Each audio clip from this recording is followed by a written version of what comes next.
You're with us tonight. I'm David Mulco. That 2-year-old, authorities say was left strapped in a car in 90-plus degree heat with the window barely cracked. Alma McCarty has our top story. Oh, Jesus. Hey, buddy, can you hear me?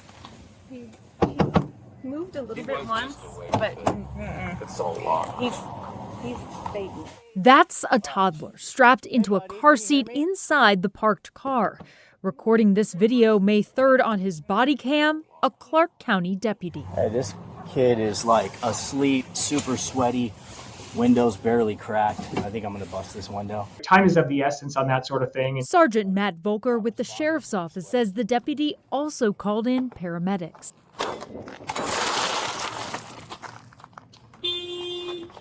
Hey there, buddy. Hi. Are you okay? Yeah, come on, we're gonna get out, okay? Investigators later determined that the 2-year-old spent 16 minutes inside the car while the parents went grocery shopping. The outside temperature, 92 degrees. Hey, there's glass. Come here. Come here, come here, come here.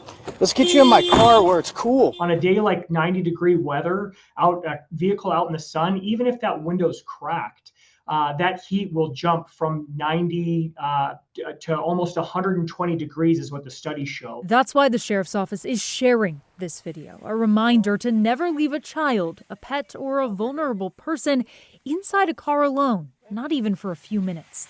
According to the National Highway Traffic Safety Administration, nationwide last year, 31 children died of heat stroke in vehicles. We're really trying to get the word out to remind folks of just how quickly these situations can go critical.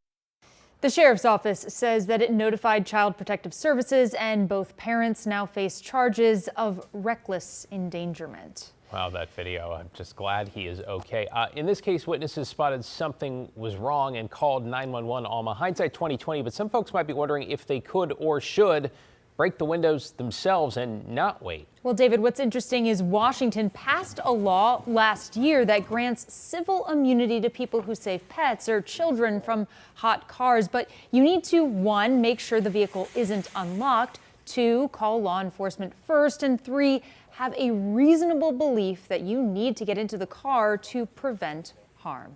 David? Yeah, sounds a lot like common sense there. Thanks, Alma.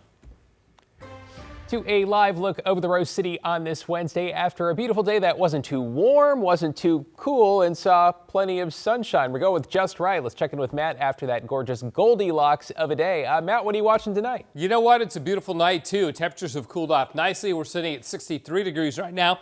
We'll drop well into the 50s. As long as we drop below about 63, 65, and we certainly will tonight, then temperatures are nice and cool and everybody can recover from a warm day. And today was warm but not high. We are 60 in Scappoose right now, 64 in Aurora, 61 in McMinnville. The coast is already in the 50s.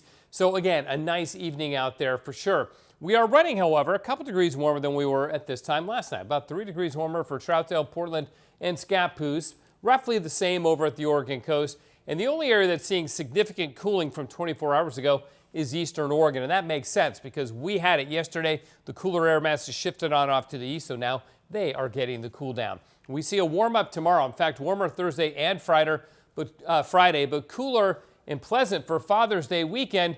Then it heats up again. So we're going up, we're going down. We'll break it all down in a bit, David. Bit of a roller coaster. Thanks, Matt. New at 11, Portland City Council has officially passed its new budget that includes the vast majority of the cuts we've been telling you about for weeks, including many to Portland police, though no sworn officers will be cut. Council formally signing off the $8.5 billion budget tonight. You'll remember in May, they went through nearly 30 hours of deliberations over amendment after amendment after amendment. Councilors previously reversing some public safety cuts that were part of the mayor's original proposal.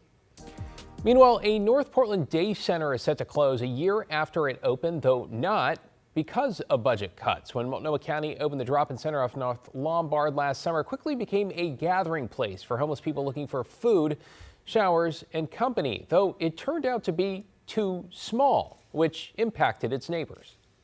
It's just way too small. Having run day centers, 800 square feet, having about 10 people total in there at a time is just not adequate. Well, it's been beneficial to me and many others in the morning. This place closing is going to be bad. Like, where is everybody going to go? Hopefully those people can continue to get help, but would like the area to clean up a little bit. The center, which costs about $500,000 to run, is set to shut in October. The county plans to put that money toward helping people find jobs.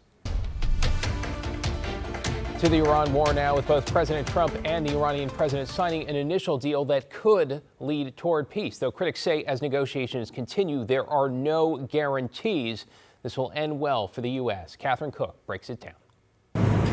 Over dinner at the Palace of Versailles Wednesday, President Trump signed a hard copy of an initial peace deal to end the war with Iran. A celebration capping the G7 summit, tempered as Trump noted a strict deadline. It's a memorandum of understanding. If it doesn't get done in 60 days, that's all right. We go back to bombing. While details are limited, it appears to offer Tehran several benefits up front, with little in return. The agreement will reopen the Strait of Hormuz without tolls and lift a blockade on Iranian ports. And any financial relief will come gradually from Iran's frozen assets, but only if Tehran complies. A senior U.S. official telling NBC News Iran agrees to never produce nor procure a nuclear weapon. We're not putting up money. Only if they're doing things right. They have to behave themselves. If they're not behaving, they get hit again. Vice President J.D. Vance, who signed the deal virtually on Sunday, says the U.S. is pushing to make the terms public. We want to tell the American people what's in this deal. A deal squarely criticized by Senate Minority Leader Chuck Schumer. He said there were no guarantees regarding nuclear agreements and predicted gas prices would remain high for some time. This will be regarded as one of the biggest American disasters, and it's because Trump started this war. He didn't know how to finish it. Regarding other aspects of this conflict, Iran is demanding that fighting between Israel and Hezbollah stop and that Israel withdraw from Lebanon. It's a condition Israel has already rejected. President Trump says he's shared the agreement with Israeli leaders. Bottom line, this kicks off more talks and more negotiations. David. We'll see where those lead. Catherine Cook reporting tonight. Thanks, Catherine. To get you caught up on tonight's other headlines now, we're learning more about the Gresham engineer who was one of 8 people who died when a B-52 crashed on Monday at California's Edwards Air Force Base just moments after takeoff. Jeremy Smith's wife, Lauren, telling us the test flight was originally scheduled for Friday but moved to Monday because of mechanical issues. She has said Jeremy just had returned to work from maternity leave a week before he killed. I hope that he knows how much that we loved him. I hope that he looks down from wherever he is and that he's proud of me and proud of our family. And I hope he gets to watch his kids grow up wherever he is. Jeremy leaves behind his wife, a 2-year-old and 4-month-old. Lauren wants to remember her husband for his dedication to his family, his country, and his love of flying.